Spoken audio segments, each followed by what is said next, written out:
We have the wonderful Peggy Anne Salz back from Mobile Groove, and this time she's leading our panel on how to maximize your ROAS and retention advertising on rewarded platforms. It's all about the rewards today. So when you're ready, Peggy, I'll just let you kick off. Welcome, everyone. So we're talking about a new framework and a new approach. And if you know me personally, then you know I'm a bit geeky. I'm into data. I'm into things that are going to change things. So when I was offered this as rather you speaking, but us speaking, I said, yeah, I'm in. So we're going to talk about the value triangle, and we're going to also talk about turning players into payers. And so I have actually, I just know you as Vishal in the industry. Vishal Mahtani? Mahtani, yes. Mahtani, yes, Mahtani. Otherwise known as Vish. Also known as Vish, yes. Very friendly. You'll be able to catch up with him later. Over 20 years in digital marketing, and you have driven success of companies like Kindermint, Penny Hoarders, so you definitely know the rewarded space. CEO and co-founder of KashKick, as we can see, and Visitos, dedicated to innovation when you're not working. You enjoy family time, projects in Tampa Bay, and you are also from Jamaica. I'm born in Jamaica, raised in Miami, Yeah. lived in New York, Chicago, and now Tampa. Yeah. Yeah. So you got the groove there, and I am from Mobile Groove, so we fit together. Yes. Yes, we're talking about rewarded, just to kick it off, because of course, lots of misconceptions. I just had a panel where you talked about misconceptions, action items. So what should the advertisers in our audience be aware of when they make the move to rewarded? Because it is strategy, it is not a solution. That's correct.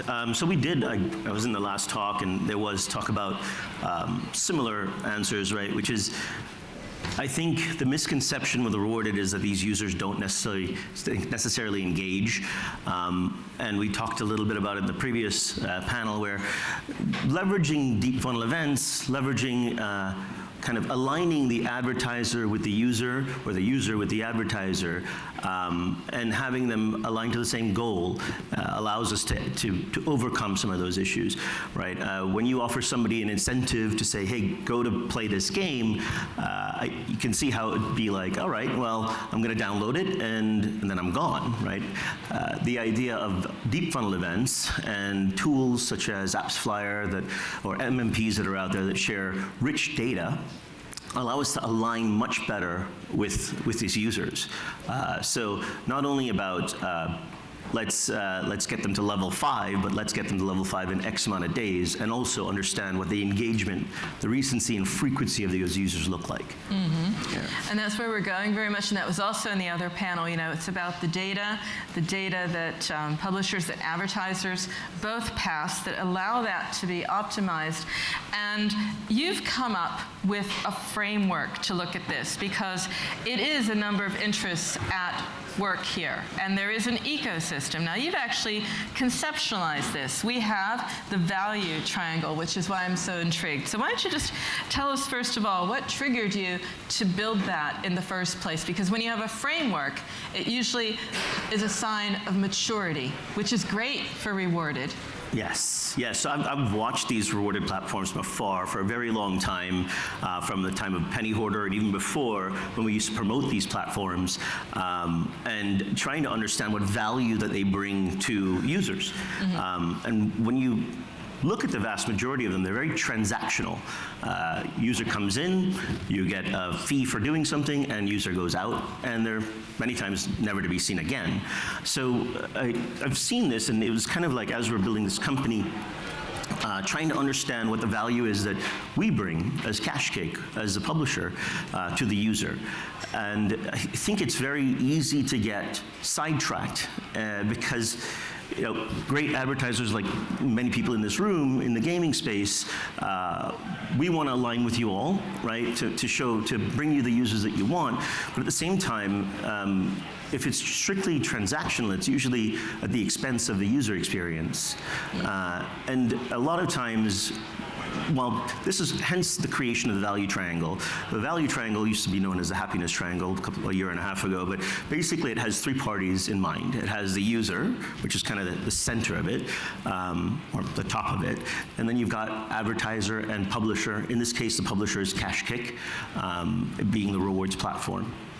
And when you start to look at, well, when you have like unsolicited feedback coming from advertisers, which we very much appreciate, and then the same coming from our users, from customer service, it's very easy to get lost and go with the squeakiest wheel.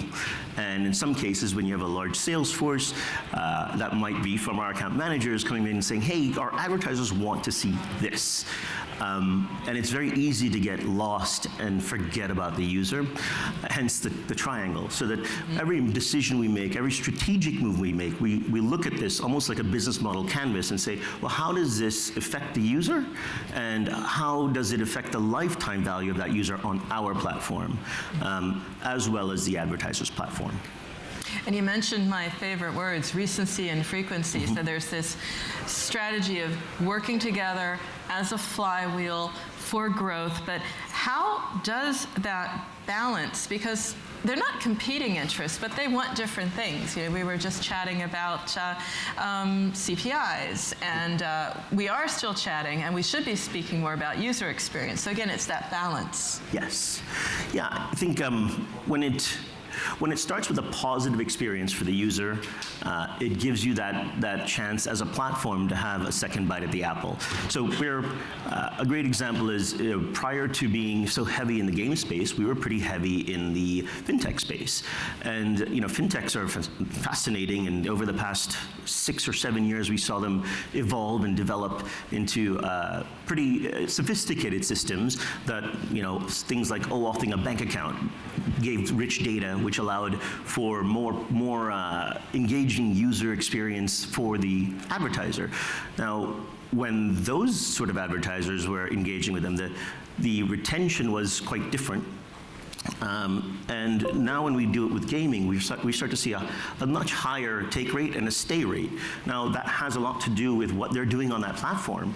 And if they're playing games and they're engaged, what I'm getting at is the better the platform that they're going to, the more sticky they're going to be on that platform. And having done it with other fintechs, things are not gamified, we actually start to see a better, more of a stick rate. So it has a lot to do with the platform they're going to, is my point. There's a lot of lessons from fintech showing up in this triangle, I think. Yes. I'd say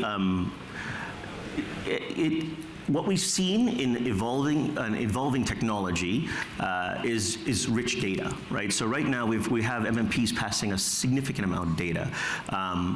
In-app purchase data, recency, frequency, amount of time that they're on platform. So leveraging that and putting it into an area or a bucket that we can start to use machine learning and start to really play and enjoy the ability to use AI and ML to enhance the experience for the user. Let's dig a little bit deeper down into this, because one thing I was intrigued about is also it's a very fluid model, and we're talking about the publisher index within KashKick. What is that? Yeah, so publisher, I look at, it's our platform, it's KashKick, but when we look at it from Besitos, which is agnostic, so we have multiple publishers, it's most simple, actually, formula in our whole platform. It's simply margin. So we can leverage margin and say, well, we're going to give more back to the user to see if the reward is actually, or the amount we pay out to users is actually a lever that is effective. So it's the most simple one. I'd say the more advanced one is advertisers, right? So taking that rich data in and understanding what that user is doing, how they're reacting on the platform, whether they're spending money, whether they're not, what are the trigger points, live ops data that can give us the understanding of what triggers that behavior. Those are all items that we look at heavily when we're looking at performance for our advertisers. And then margin does become a lever, as you said. It is. Not just the Absolutely. creative. So you're seeing a lot. There are a lot of insights. So what can you give or share as examples of those successful placements that really do reflect that dynamic? Because you have the users, you have the advertisers, and these interests are balanced. But what about the wins in terms of the placements or the approaches you're seeing? Yeah, so I mean, I'd say if you picture a typical Netflix sort of experience where you're trying to get the right product to the right user at the right time, it's this algorithm we're constantly working on. In fact, we're probably more of an engineering house than anything, trying to use AI and ML to get the right thing to the right user in this particular case. If you know any good ML people that are looking, we're looking for more people on a regular basis, so please send them our way. But yeah, aligning with the advertiser, understanding the live ops data. I think the more data we receive, we've found, the better we can target the user and the better we can communicate with the user on your behalf. Because our objective is obviously coming back to our platform so that we can then send them out to whether it's your platform or a different platform. So we're always like balancing this. It's a balancing act between ourselves and the advertiser. Hence, the user experience being at the center of that. So what's better for the user is what we're focused on. Great segue, because that's exactly it. It's about balancing that. And we also we want to have our rewarded rewards.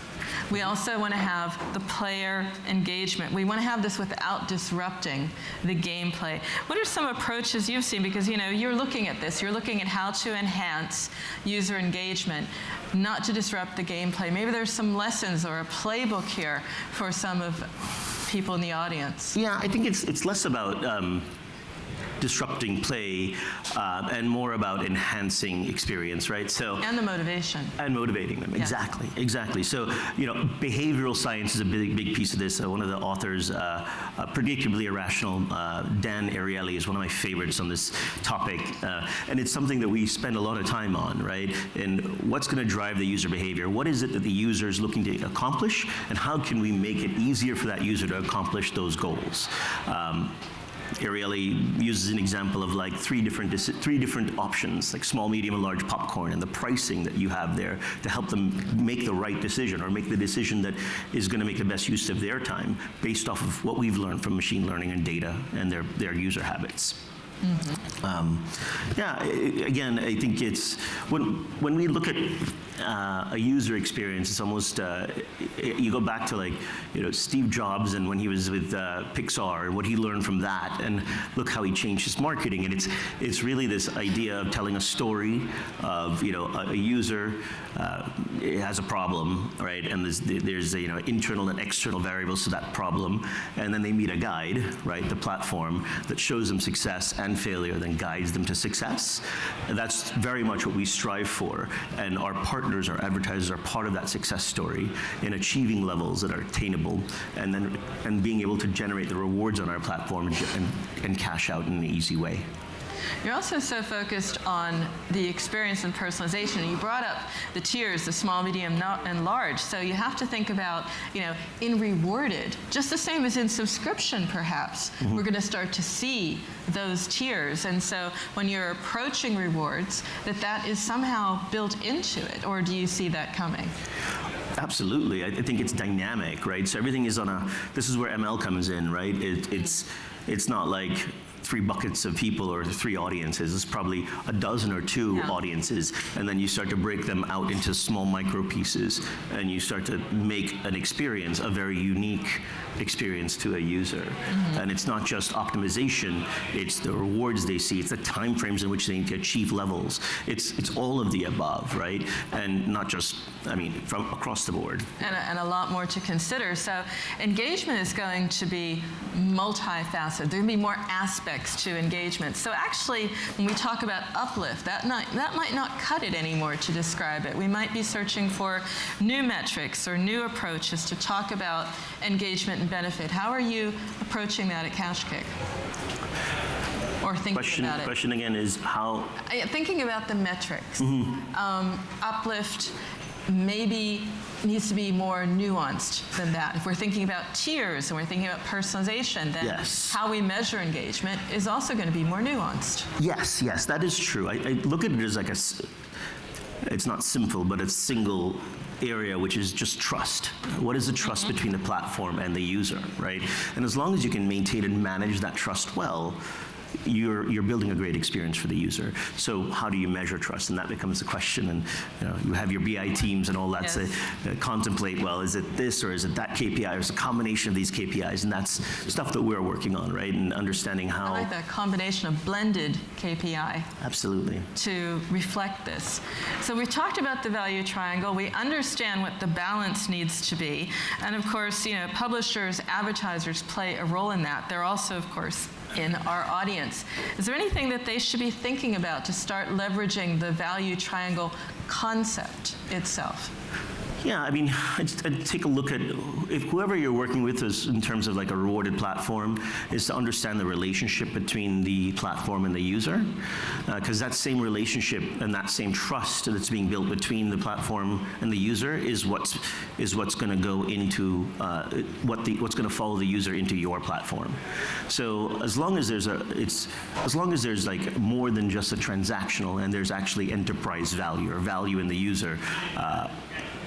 Further than the transaction, like if you can find that within a platform, I think the ability to almost do ninjutsu or take that energy or that trust from the platform and bring it over into your platform is key. Mm-hmm. Yeah. But you're also working very closely with partners. What does that actually look like? Because you're helping partners to implement this framework, but they're working with you. Maybe you can explain that dynamic so we understand that better. Yeah. So, I mean, it goes back to how rich the data is coming back from these MMPs. So it's about sharing the correct data points, allowing us to digest in-app purchase data, engagement, time on platform, and put that into our algorithm so we can understand how to better target that user. So, I mean, I think a good example is aligning our marketing, our product teams, right? So that we understand what's coming down the pipeline in your live ops. So if you're doing a promotion for Christmas and they can buy into X amount of coins or rolls, that we can actually promote that within our platform and message the user and say, hey, you know what, you've downloaded XYZ game, there's a promotion. If you were to download this, you can get to level XYZ by this date. So it's about alignment of marketing calendars, promotional calendars. I think that's one component of it. Real focus on promotion. Yeah. Well, it was a fireside. I don't know if we have questions. Is there time for a question? Time for one question. One question? Because it was supposed to be a presentation. We're just having so much fun. I think we got off free. Woohoo! I think we've had too much fun. Yeah. Thank you all. Thank Appreciate you. it. And thank you.